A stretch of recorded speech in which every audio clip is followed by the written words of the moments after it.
Welcome, one and all, to a very special edition of Why Should We Care About the Indo-Pacific?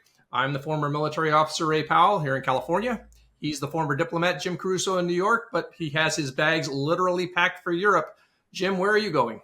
Well, this is the thing standing between me and my holiday in Spain, so I'm looking forward to this starting and then finishing. All right, well, let's get you on a plane, Jim, and we'll get straight to it. While you and I were serving together in the U.S. Embassy in Australia, I as the defense attaché and you as my boss, our acting ambassador, there was quite an unusual presidency unfolding in Washington, D.C. under Donald J. Trump, a presidency that seems to have a coin flip's chance at a second act very soon. As our audience will recall from our recent interview with former Prime Minister Malcolm Turnbull, Trump's idiosyncrasies were a source of fascination and consternation to our Indo-Pacific allies, partners, and perhaps even our adversaries. But our guest today did not enjoy the luxury of being across the international dateline from the chaos. He was literally just down the hall. He is former National Security Advisor, Lieutenant General H.R. McMaster, author of the recently released memoir about his experience, the New York Times bestseller, At War with Ourselves, My Tour of Duty in the Trump White House. Yes, Jim, that's it. HR, welcome to the program. Hey, Ray, Jim, great to be with you. Thanks for having me. Well, HR, our audience includes leaders, policymakers, experts, and students of Indo-Pacific affairs. So we'll start you with our usual question. Why should they care about Donald Trump's approach to America's national security? Well, I think, first of all, Donald Trump administered, I think, some long overdue correctives to previous unwise policies associated with the approach to the Indo-Pacific. And in particular, I think the biggest shift in U.S. foreign policy since the end of the Cold War, which was the shift from cooperation and engagement with the People's Republic of China, under the assumption that China, having been welcomed into the international order, would play by the rules, and as China prospered, it would liberalize its economy and liberalize its form of governance. And of course, we know that's not the case.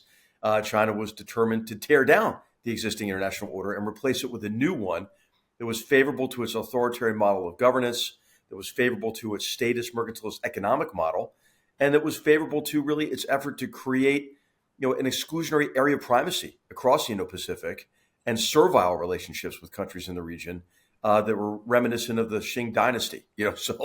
So I think that was the most significant shift in U.S. foreign policy. I think that would be the foundational to Trump's approach to the Indo-Pacific if he were reelected. But of course, he vacillated a little bit on other aspects of policy oriented on the Indo-Pacific region, especially in Northeast Asia, where initially he had a policy approach of maximum pressure against North Korea, which I think was completely appropriate and overdue. A big shift from the Obama administration approach of strategic patience with North Korea.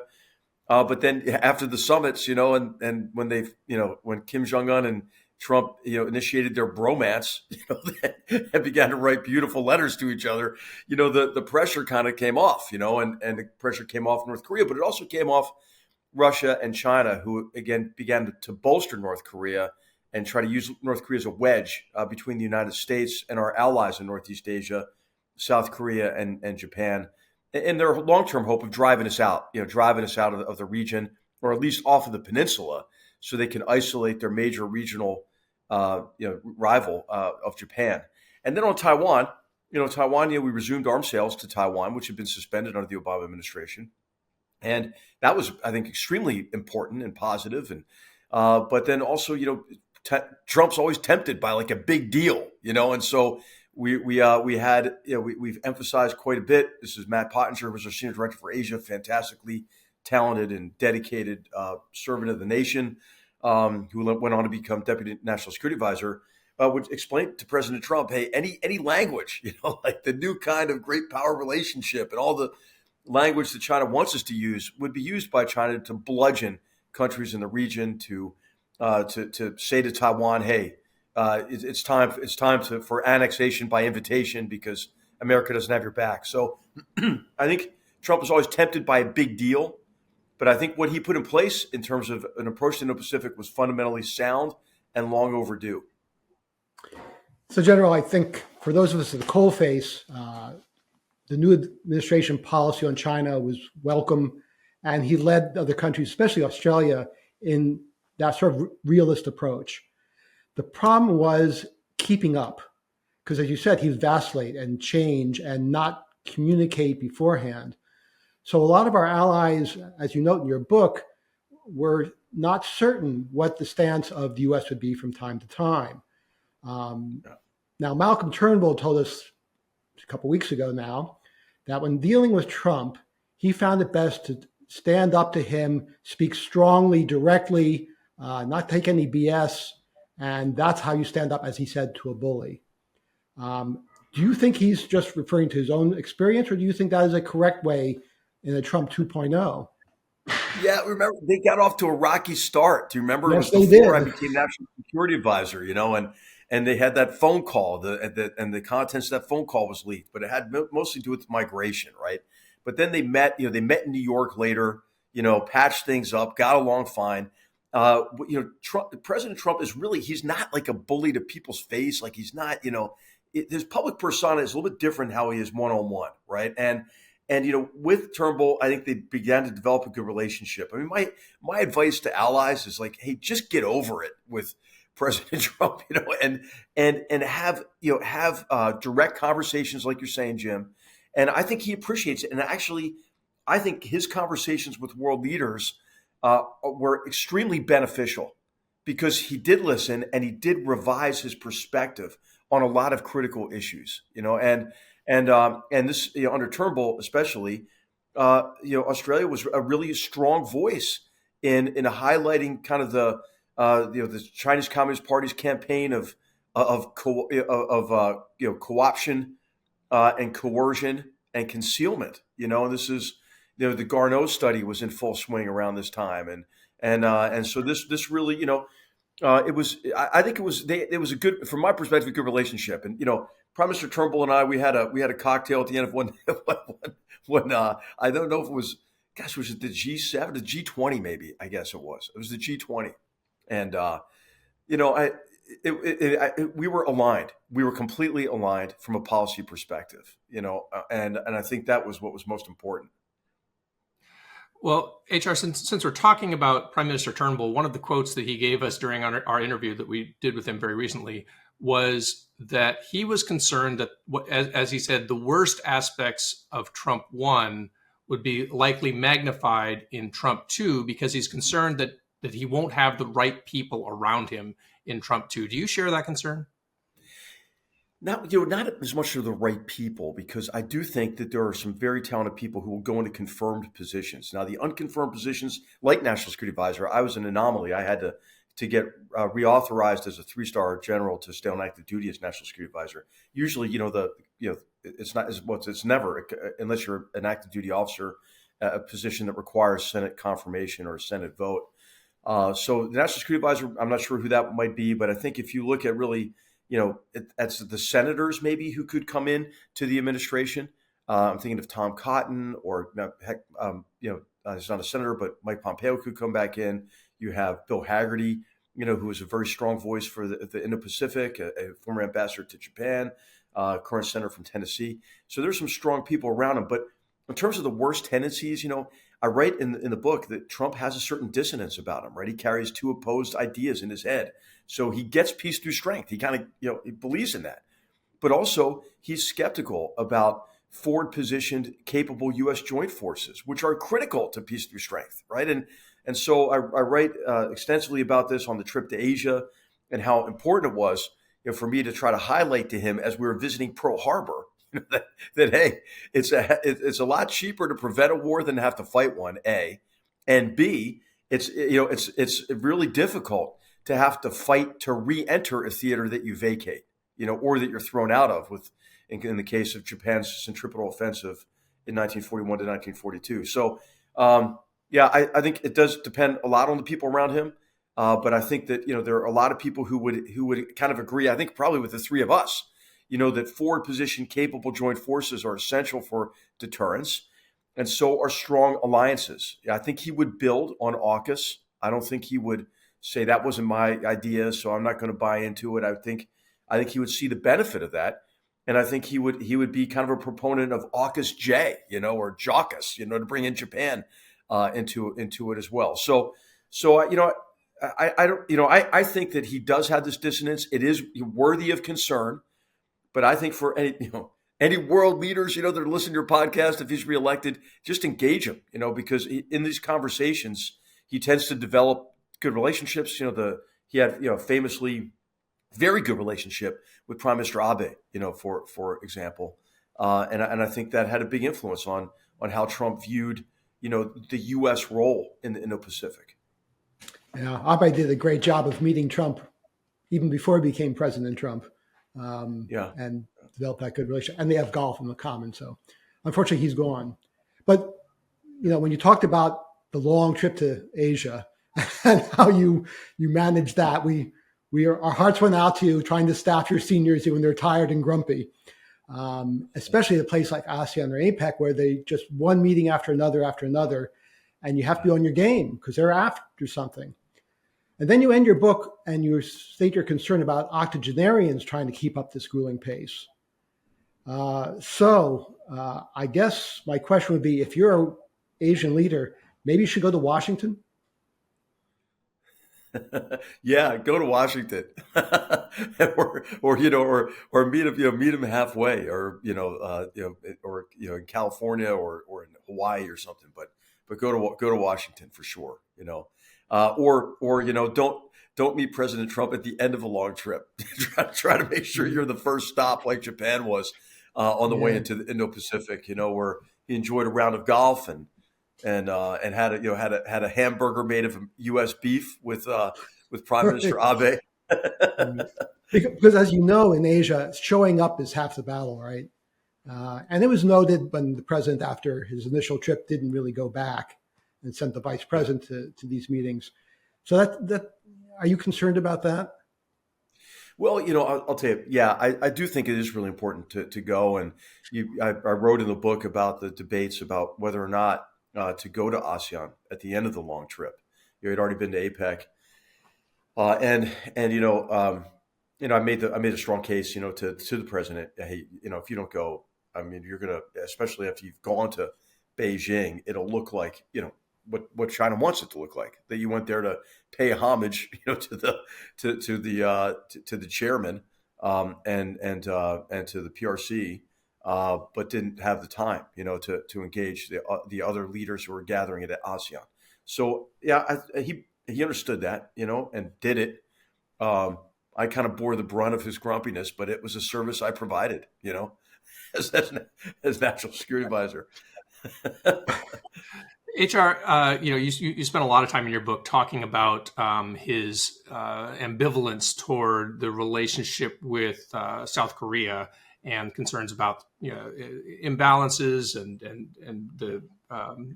their economic strength, and why are we putting so many troops there? Well, of course, right now as we speak, a lot of the drama has moved south toward the South China Sea. And the Philippines is now sort of at the center of attention, another very important ally. But is he likely to see the Philippines as a net plus in his, sort of transactional approach to foreign policy, or is he possibly maybe going to waffle a little bit on the alliance? Well, I think he's got to see it as a net plus. And what I would do with him, and Matt Pottinger and I would do with him, is we would turn the map 90 degrees counterclockwise.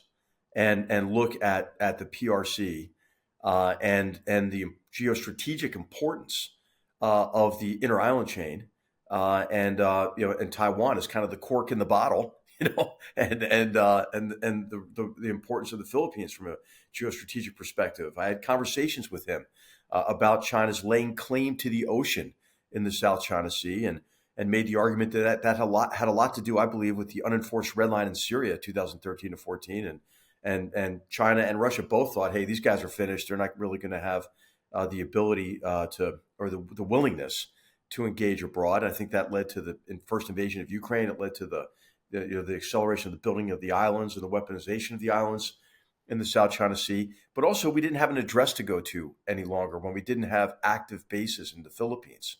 And because we weren't just transiting there all the time to go to those addresses, those bases, I think it created an opportunity, for China to, try to lay claim to the ocean, and I think President Trump understands, I hope he understands that, China controlling the ocean through which 1/3 of the world's surface trade flows would be a big problem, and for the world, including the United States. So I think he would get it, and I think with President Marcos, I think he would have a good relationship because Marcos has been gutsy. He stood up to the Chinese. I think that would count for something. And we have a strong trade relationship with the Philippines, which helps a lot. They buy U.S. goods, which he likes. So I think all of that. I think it's going to be okay with the Philippines. This is our litany of concerns, so we'll just keep going at you. You mentioned in your book a couple of times the aluminum and steel tariffs on all countries, including our closest allies. And I was chargé in Australia at the time, and I've never had such a difficult interaction as I did then with our Australian friends who said, "You're telling us we're a security risk to you." Right. Right. They were very unhappy, but to the credit of people like you and others in Washington, I believe, that decision was overturned for Australia. Well, Now, the waivers, right? The waivers were given. Exactly. Yeah. Right. right. So thank you. It made my life a lot easier. Now, on the other hand, in his campaign, Mr. Trump is talking about tariffs on everybody of at least 10%, regardless of free trade agreements or anything else. Do you think Yeah. there'll be waivers again? I do, and the reason is I think what he really wants is reciprocity. Okay, that's the word he loves, right? I read about this quite a bit in the book. Reciprocal is my favorite word. He would say all the time. And so what he's most concerned about is barriers to entry of these markets in these markets for U.S. goods. And so I think the first thing you would see besides other than rather than a 10% like blanket tariff would be reciprocal tariffs based on any barriers that exist. The first target, the first thing in his mind is going to be the EU first. He sees the EU as a trade competitor. But Australia, we have actually the trade balance in goods is in the U.S. favor in Australia, Yeah. right? And so, hey, Australia's got a really strong argument here. Honestly, I think Australia's like the lowest one on the list, man. So I Yeah. think, I would just try to say to him, hey, Mr. President, if we shoot all of our allies to get to China, China wins. And I think that's got to be kind of the message. The other concern he has, which is a legitimate concern, it's a concern of all of us, is a degree to which our industrial base is atrophied, including our defense industrial base. And I think what he will have to be persuaded is that you can't just immediately onshore all of this. It's not going to work. We need a free world solution to this to invigorate our industrial capacity across the free world, and our defense industrial capacity, our ability to manufacture, munitions and weapons at insufficient scale. So, and to have, and to actually have control of the supply chains, the critical supply chains, and all that associated with the upstream components and the critical materials, and minerals associated with all this. So, I think he can be persuaded about that. It's going to take all hands on deck for that. The U.S. can't do it by itself, but there will be tariffs imposed, I think, based on lack of reciprocity, or if there are any barriers to entry for U.S. goods. And I think there will be significant tariffs on China for sure. Based on just to follow up on that, my concern is places like India and Vietnam and Indonesia, which are a different level of development and are just structurally going to have surpluses with us. I hope he can he's going to see be why he's that going to is. be yeah, Jim, he's going to be unsympathetic to that, man. I'm just going to tell you. I think, especially India, because India puts up so many trade barriers, for U.S. goods and products. And I think this is where Prime Minister Modi and the BJP, they've been shooting themselves in the foot, because they're talking about, hey, they want more U.S. and other investment, right? They want more manufacturing in India. But then they put up these barriers that have kind of led, of course, President Trump loves iconic U.S. companies like Harley Davidson, right? So when he sees the barriers to Harley Davidson going up, and then he'll put reciprocal tariffs on Indian products, So anyway, I think India's going to be a tough one.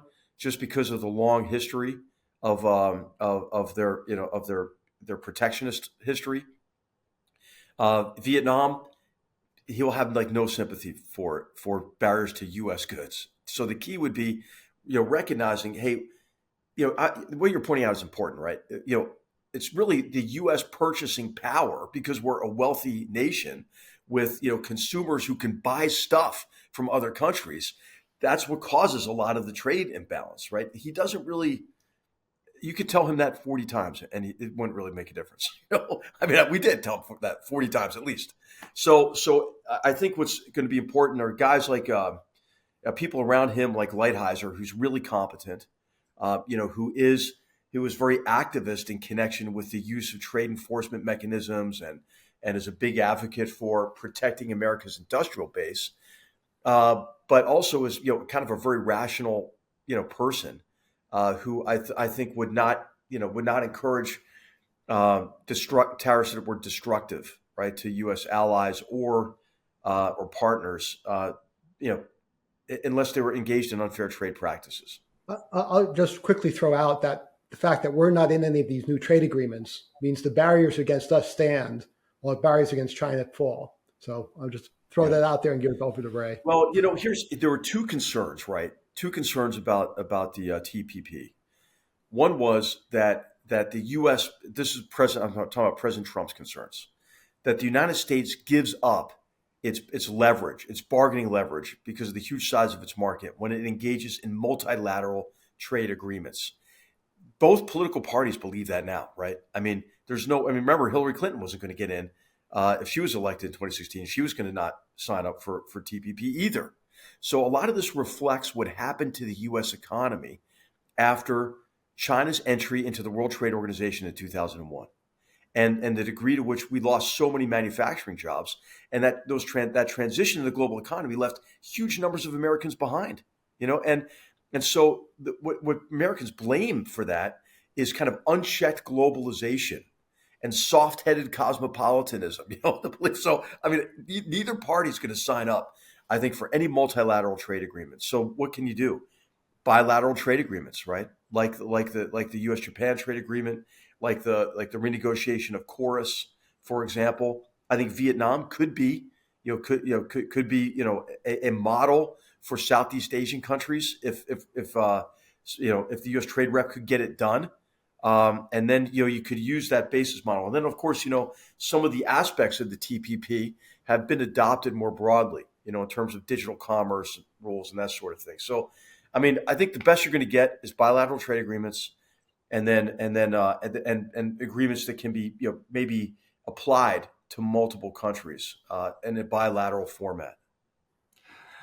I'd like to get, to turn back to the national security strategy in 2017 and talk about why that was such a big deal, especially in regard to our long-held consensus on cooperation with China. A couple questions. Why did it take us so long as a country to sort of get our heads around the idea that China was not going to be our friend over the long term? And where do you think the competition is headed from here? Yeah. Well, I think one of the reasons is, just wishful thinking and self-delusion. What I call in a book called Battlegrounds, strategic narcissism, right? The tendency to view the world only in relation to us and assume that what we do or choose not to do is decisive toward achieving a favorable outcome. And what we didn't recognize is, hey, the Chinese Communist Party has aspirations that go far beyond anything that's in reaction to us. And the party is driven by emotion and ideology. We tend to mirror image and think, well, hey, it makes sense from our perspective that China would do, fill in the blank, right? And of course, the party's driven by fear, the fear of losing its exclusive grip on power, and its aspiration to be a dominant power across the Indo-Pacific and to challenge the United States globally. So I think it's really important to recognize that and to compete with a hostile rival, which is what China is, under the Chinese Communist Party. And so I think we took so long to realize that because we engaged in wishful thinking and self-delusion, and the Chinese were really good at stringing us along. for a long time, with, the promise of impending liberalization, or the promise of like working collaboratively on global issues, like climate change, for example. And they're still stringing along people on those sorts of issues. So I think that it against the three C's of what the Chinese Communist Party does. They co-opt you, and they co-opt elites. They pay a lot of people a lot of money to co-opt them. This is under the Thousand Talents program, or sweet deals, right? For investors, or short-term gains, associated with business deals and so forth in China. So I think there's a lot of co-option, and then they coerce you once you're dependent on them. Think about what's happened to some major U.S. companies, with everything from solar panels to wind turbines to batteries to cell phone assembly and manufacturing. I mean, they've created these dependencies that they use for coercive purposes, and then to conceal all of this is just normal business practices, right? While they're stealing your blind, in terms of your intellectual property and sensitive technologies, and then once they get what they need from you, they shut you out of their market. They pick a Chinese winner. They subsidize that winner. They dump their products on the international market at artificially low prices to drive you out of business globally. I mean, how many times does that have to happen before we realize, hey, this is not a good idea. This is not an even playing field. This is something that we have to cope with from a competitive stance and perspective. So it was a big shift, the national security strategy and the Indo-Pacific strategy that we drafted in the spring of 2017 and continued to mature across the time that I was there and beyond, including a comprehensive strategy that I think still remains classified on countering Chinese economic aggression. I think you've seen a great deal of continuity, between the Trump administration and the Biden administration in this area. I mean, I think it's the one area where the Biden administration, I think, just continued what the Trump administration was doing. Yeah. And now even Europe is putting tariffs on more and more Chinese goods because of the situation you described. Another person we had on our program a while ago was Elbridge Colby, who is rumored to be something in the Trump administration. And his argument that Europe should take care of Ukraine and the U.S. should focus on China I believe, is something that gets wide play in the Trump circle. How do you feel about that? In a word, myopic, right? Because the competition with China is a global competition.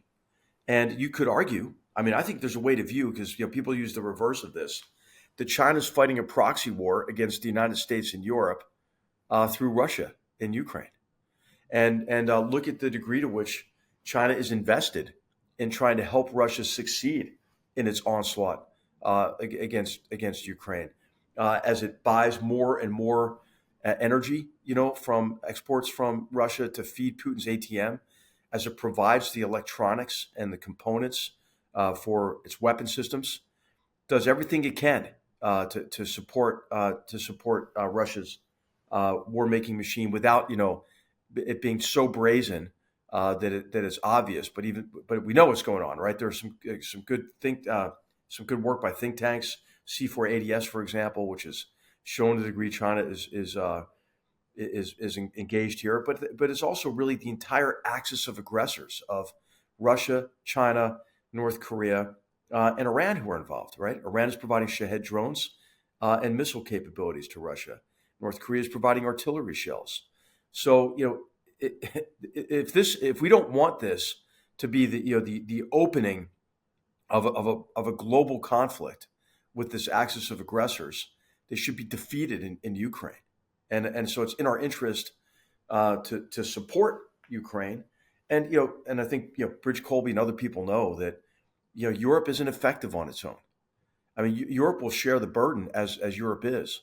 But for Europe to get involved, oftentimes it takes the United States to get involved first, or to get Europe to do more. The United States doesn't do less, right? I mean, if the U.S. does less, Europe tends to do less. If the U.S. does a little bit more, you can get Europe to do a lot more a lot of times. And there are many examples of this, including the Balkans in the 1990s. So anyway, I think U.S. leadership It sounds to me like the Obama era pivot out of the Middle East. How did that work out? And how did the Biden administration sequel to that work out in the Middle East? It didn't work. Do we want to pivot out of Europe and create the same kind of vacuum that we created, that poor U.S. policy did in the Middle East, that emboldened Iran, emboldened Russia, emboldened China? I mean, this gentleman and others also make the argument that we should just get out of the Middle East, right? But hey, China would love that. China doesn't want the United States to have the keys to its gas station, which is what we do through our through our relationships and alliances and partnerships in the region. And of course, what Iran wants is the U.S. out as a precursor to extending its hegemonic influence across the Middle East and destroying Israel, right? And Russia. I mean, we invited Russia back in after the unenforced red line in Syria, 2013 to 2014. So this is a global competition. It doesn't mean that we have to be everywhere around the world to solve everybody's problems, but our disengagement from one region of the world to focus like little kids soccer, on just the Taiwan Strait, and we all just run over there, and uncover the rest of the world. We're going to have goals scored on us everywhere else, right? So, HR, a key premise of Bridges' point, I think, is that the American people are just not going to support a large enough military force to be able to be everywhere. I think that's nonsense, man. I think that's nonsense, right? I think that's crazy, man, because nobody's made the case to the American people. The Biden administration budget that's been submitted is a real reduction in defense spending. How the hell does that make sense given what's going on in the world? So what you need is an American president to say, hey, look at the threats around the world. We need to spend 5% of our GDP on defense, which by Cold War standards would be at a very low level, right? So, and that's what we need. We need to be Americans, not Americans, and I think, I think that, that Colby, these other people, they're saying like, oh, we just can't do this really hard. So these are the same people who, not the same people, but it's a similar argument to like end the endless wars mantra, right? That we had to get out of Afghanistan. Americans didn't give a damn if we had 8,000 troops in Afghanistan, or 10,000. It was down to like 3,000. But what if you maintained 8,000 there? Americans didn't care. The Afghans were bearing the brunt of the fight. What we did care is when we saw a humiliating withdrawal and self-defeat, which I believe led to the massive reinvasion of Ukraine in February of 2022. So, hey, I mean, I think Americans understand that, these challenges to our security that develop abroad can only be dealt with at an exorbitant cost if they reach our shores. And you have to be able to make that argument, and you have to be able to tell the American people what is a strategy that will secure our interests at an acceptable cost. And I don't see the president doing that. I don't think President Trump did that effectively either. Well, so that's what I was going to get to was, we don't hear that discussion really at all in the current election cycle. So there are no debate questions about it. There's nobody out there making a commercial about it. So is Elbridge Colby right? It's all about the economy, and it's all about border security right now. Does that mean that Elbridge Colby is right, that we're just not going to have that discussion, so we better prioritize? Well, yeah, he's right if he believes in the absence of effective leadership, and that's a good way ahead. And what we should do is we should just base our strategy on not being effective. I don't get it. I really don't understand it. If the competition in Europe is relevant to the competition with China, we have to recognize that fact, right? And the idea that we would, abandon commitments in Europe, and that would help us with China, really? I mean, does he really believe that, or is this just kind of a nifty way to appeal to the nativist, alt-right, element of President Trump's political base? I mean, everybody will have to make their own judgment about that. But it's a fundamentally illogical argument. You talk about our industrial base, especially our defense industrial base atrophying. And even after Ukraine, it's surprising to us that it hasn't really geared up much. And today in the Washington Post, former Defense Secretary Gates talks about this and the need not just to invigorate the industrial base, but to have a different way of the Pentagon procuring and how they should look at different systems, weapon systems. Now, you're a military man.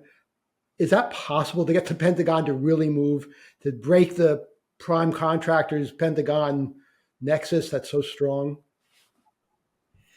Yes, it is, and it's really breaking the grip of the primes. That's a big aspect of this because we need all hands on deck again.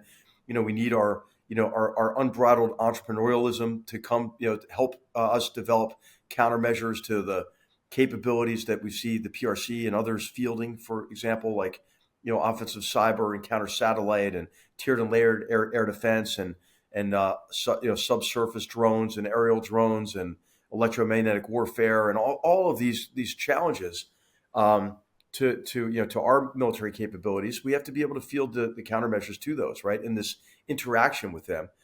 But also, the primes actually, they need some help in the form of multi-year contracting because, they're not charitable organizations, right? I mean, they're private companies and they have to make business decisions based on the demand that they can anticipate and the revenue that they can anticipate. So if you want, Raytheon or fill in General Dynamics, whoever it is, to open up new manufacturing lines, they need the multi-year contracts and the predictability associated with it. And because they have to train new workforce, they have to buy a lot, more machine tools and everything else that goes along with it. So yeah, I think it's going to take multi-year contracting. It's streamlining of the procurement process overall, and that will help others compete. Right. The big advantage that the primes have is that they know how to do business with the government in the screwed up procurement system that we have. And so if you can streamline the procurement system, you can also level the playing field and allow some of these other smaller, newer companies to get across kind of the valley of death, right? Get beyond the prototyping phase or the small contracts with end of year money with combatant commands or the Defense Innovation Unit or AFWorks and get real programs of record where they manufacture and sell to the government at scale. Once you do that, once that starts to happen, you're going to have a lot more private U.S. capital behind new defense firms and behind the new ideas that'll help us maintain our competitive advantage.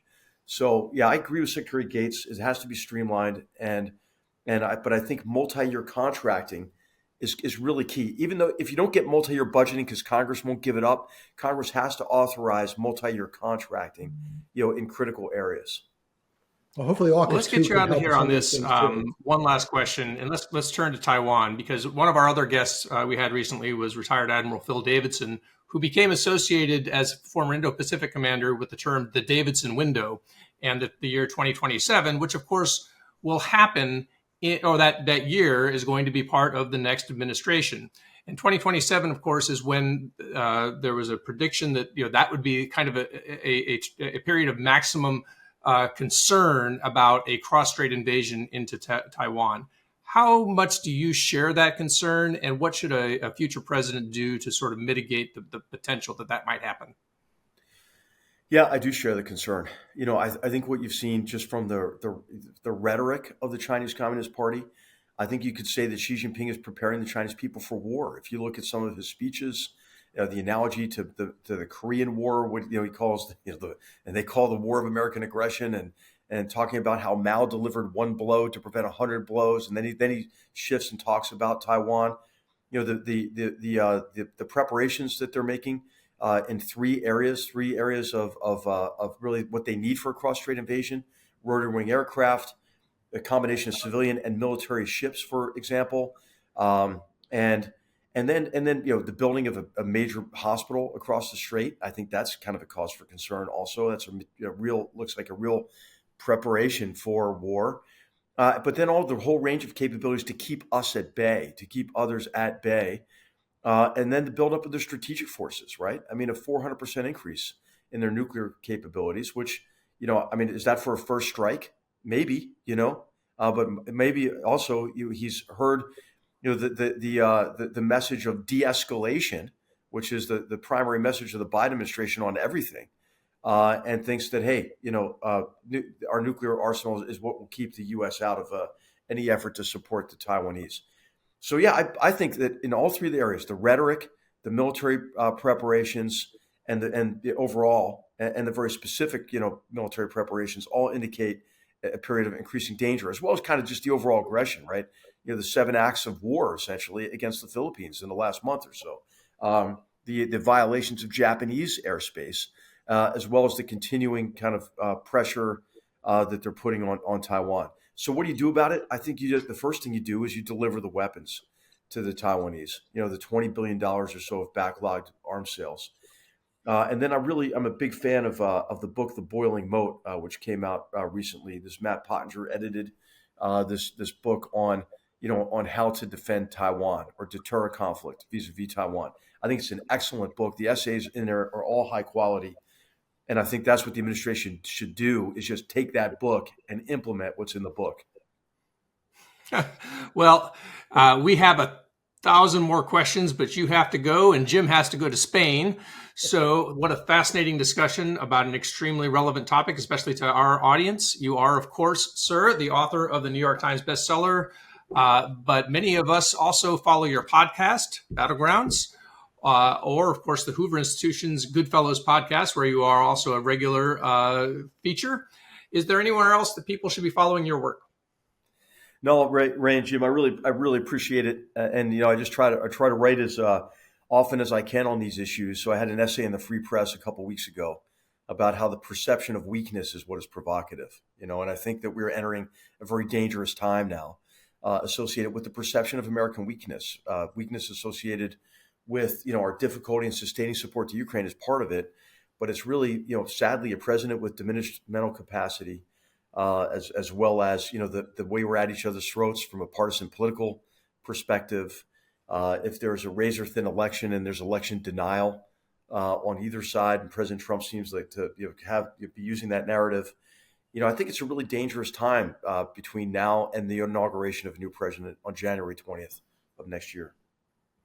Well, on that happy note, we thank you for joining us and hope that we'll get to talk again in the future. All right. Take care. Great being with you guys.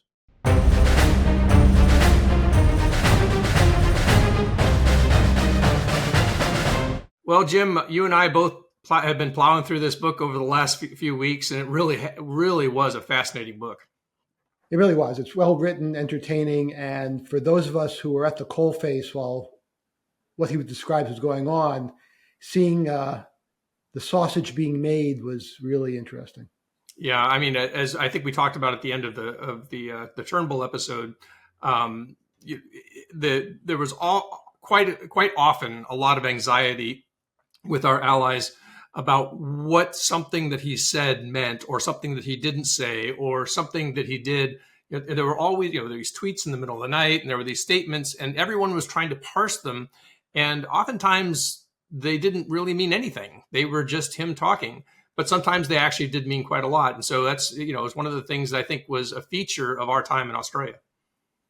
It was. I would wake up every morning to see if there was a tweet that I would have to somehow respond to or ignore or explain quietly or whatever it was. But one of the worst I remember very specifically, one of the first things I learned when I got to Australia in the summer of 2017 was that Jim Caruso's policy is we do not comment on tweets. If it's policy, we will comment on it. We don't comment on what happened yesterday at the podium or on the stray tweet at 2:00 in the morning. It was the only way to stay sane. But HR reminded me of things like the aluminum and steel tariffs, which was really difficult. Australia exports 1% of U.S. imports of those goods, and they just couldn't believe that their close ally would do this to them. But even worse was HR alluded to the initial phone call, the Turnbull phone call with Trump the first day. Immediately after the phone call, the prime minister calls me and starts yelling at me, what should I do? What should I do? Do I respond? So we talked about that. But even worse than that was when the transcript of that call was leaked. Yeah. Now who did we forgot that? To ask him who he thought leaked that, didn't we? Well, and he talks in the book about all the leaks and that would drive him crazy. Yeah.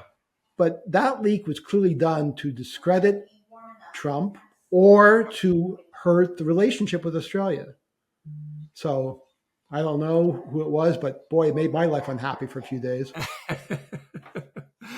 Well, I must say it was, maybe we live in interesting times, and we certainly did.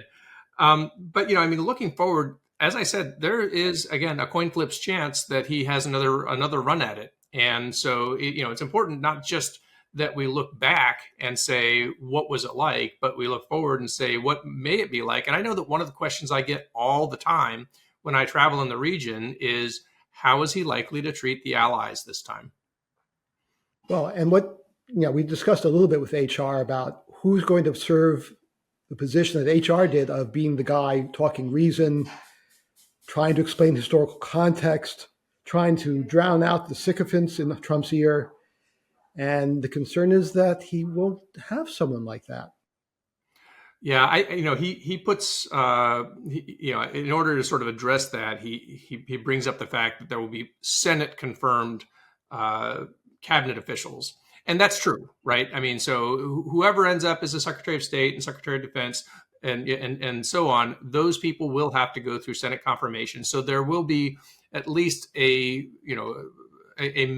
mechanism whereby, maybe some more, temperate personalities come into his circle. But certainly, he mentioned also that his national security advisor probably will not require any confirmation. The only reason that H.R. McMaster required confirmation was that he maintained his 3-star rank and his active duty status within the military during that time. So, without that, it could be almost anyone. That's absolutely correct. It's also, I must say, he mentioned a bunch of senators as potential cabinet members. Yeah. Now, nothing against senators, but they tend to be more political. Currently, our Secretary of Defense is a general. Our Secretary of State is a diplomat. How will former senators be looking at the world through a political lens, from a security lens? Well, I will say that I served in Australia under one diplomat, and I served also after you left, under a presidential political appointee. Both were outstanding. And I will say that the difference that I saw was, of course, you had the encyclopedic knowledge of how the system worked. And your successor, Ambassador Culverhouse, had the Rolodex full of political people he could call. So you have that sort of give and take between the political appointees and the career diplomats.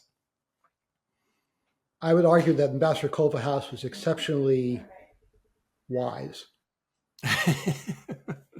Well, I think we both got to serve under him for a while.